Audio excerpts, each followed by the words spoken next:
Assalamualaikum warahmatullahi wabarakatuh. Alhamdulillah, puji syukur kita panjatkan kehadirat Allah Subhanahu wa taala yang telah memberikan kita nikmat iman, nikmat kesehatan pada kesempatan kali ini. Baik, perkenalkan, nama saya Muhammad Hasbi dengan NIM 2012200019. Pada kesempatan kali ini saya akan membuat video pembelajaran untuk memenuhi tugas ujian akhir semester pada mata kuliah kurikulum pendidikan. Nah, pada kesempatan ini saya ingin menyampaikan materi yang sangat berkaitan dengan tugas kita sebagai pendidik, yaitu tentang capaian pembelajaran atau CP, tujuan pembelajaran atau TP, dan alur tujuan pembelajaran atau ATP.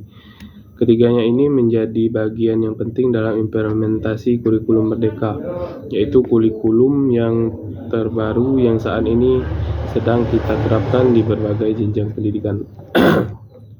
Teman-teman yang saya hormati, dalam kurikulum merdeka, guru diberikan kebebasan untuk merancang pembelajaran sesuai dengan karakteristik siswa.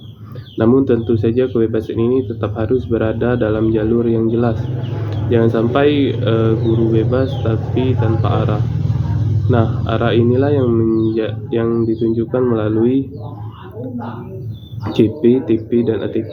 Oleh karena itu, pemahaman kita terhadap ketiga komponen ini sangat penting. Kalau kita tidak memahami CP, TP, dan ATP secara utuh, maka proses pembelajaran bisa jadi tidak terstruktur, tidak konsisten, atau bahkan keluar jalur. Maka disinilah kita akan membahas satu persatu dari pengertiannya, keterkaitannya, sampai dengan pentingnya peran guru dalam menyusun perencanaan pembelajaran yang sangat runtun.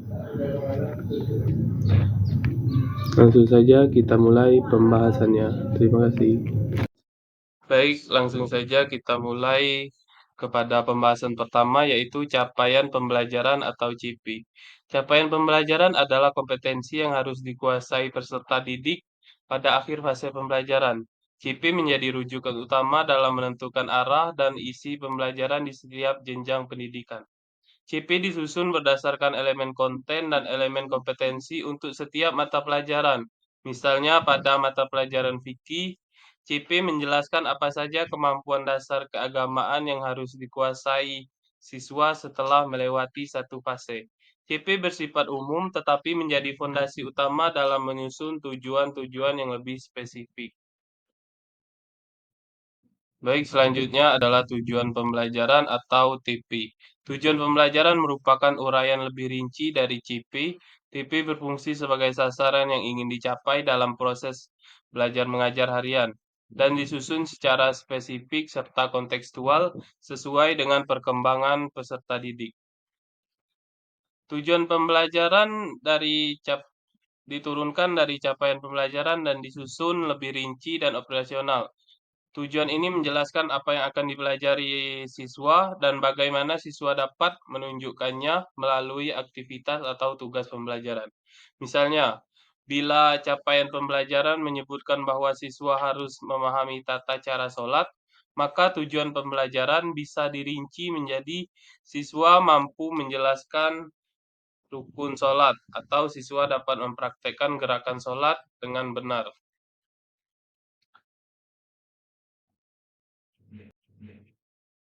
Baik, selanjutnya adalah alur tujuan pembelajaran atau ATP. Alur tujuan pembelajaran adalah susunan logis dan kronologis dari berbagai tujuan pembelajaran yang telah disusun. ATP memudahkan guru dalam menyusun kegiatan belajar mengajar yang sistematis dan terarah. ATP bisa dibuat oleh satuan pendidikan, komunitas guru, atau diambil dari contoh resmi. Yang penting ATP tetap mengacu pada CP, disesuaikan dengan kondisi dan kebutuhan siswa. Melalui ATP, guru bisa merancang pembelajaran berkelanjutan yang tidak melompat-lompat tapi bertahap dan bermakna. Baik, teman-teman semua, setelah tadi kita membahas mulai dari capaian pembelajaran, lalu tujuan pembelajaran, hingga alur tujuan pembelajaran, maka kita bisa melihat bahwa ketiganya itu saling berhubungan dan tidak bisa dipisahkan. Nah, jadi capaian pembelajaran memberikan kita arah dan tujuan utama dari suatu fase belajar. Dan tujuan pembelajaran memberi kita langkah-langkah nyata yang harus dicapai oleh siswa. Dan alur tujuan pembelajaran mengatur urutan langkah-langkah itu supaya prosesnya itu sistematis. Tanpa capaian pembelajaran, kita tidak tahu arah. Tanpa tujuan pembelajaran, kita tidak punya sasaran atau jangka yang ingin kita tuju. Nah, tanpa alur tujuan pembelajaran, urutannya itu bisa acak dan bisa membingungkan kita. Ibaratnya itu kita sedang melakukan perjalanan. Nah, jadi capaian pembelajaran itu adalah tujuan kita atau destinasi yang akan kita tuju. Nah, tujuan pembelajaran itu adalah tempat-tempat perhentian yang penting dan yang harus kita lewati. Dan alur tujuan pembelajaran itu adalah rutenya yang memberi tahu kita mana jalan yang tercepat, teraman, dan paling masuk akal. Nah, maka peran guru itu bukan sekedar mengajar materi, tetapi juga menyusun strategi pembelajaran yang bermakna, terstruktur, dan berorientasi pada capaian. Dan semua itu dimulai dari memahami capaian pembelajaran, tujuan pembelajaran, dan alur tujuan pembelajaran secara benar.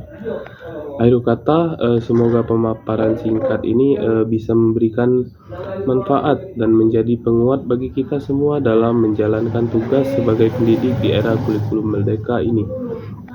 Terima kasih atas perhatiannya. Mohon maaf jika ada kekurangan dalam penyampaian saya. Saya akhiri. Assalamualaikum warahmatullahi wabarakatuh.